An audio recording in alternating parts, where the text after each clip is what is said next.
আসসালামু আলাইকুম। তো ভিডিওতে দেখতে পাচ্ছেন টেবিল গ্লাস।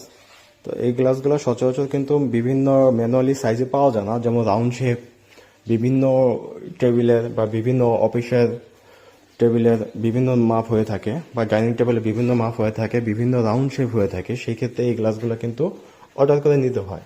তো আলহামদুলিল্লাহ এই অর্ডারগুলো আমাদের কাছে করলেই আপনারা সুন্দরভাবে মাল পাবেন। ওজি সিস্টেমের, ওজি রাউন্ড করা থাকবে। টেম্পার চাইলে টেম্পারও পাবেন, নন টেম্পারও পাবেন, কোনো সমস্যা নেই। তো মোটামুটি সকলে টেম্পার গ্লাস দেওয়ারই চিন্তা ভাবনা করে, কেন এগুলা টেম্পার গ্লাস দিলে এগুলা সহজে আপনার ভাঙে না আর অনেক মজবুত থাকে। এগুলোর উপরে আপনার খাড়ানো যায়, যে কোনো ভারী বস্তু রাখা যায়। এই কারণে টেম্পার গ্লাসটা ভালো। আর যত মিলি প্রয়োজন হয় আপনার, যত মিলি, থিকনেস নিয়ে কোনো সমস্যা নেই, যে যত মোটা চাবে অবশ্যই দেওয়া যাবে। কারণ এগুলা টোটালি আপনার ফ্যাক্টরি থেকে করা হয়। তো খালি অবস্থায় এরকম ছিল, গ্লাস লাগানোর পরে দেখেন কত সুন্দর লাগে। তো এরকম টেবিলগুলো খালি না রাখাই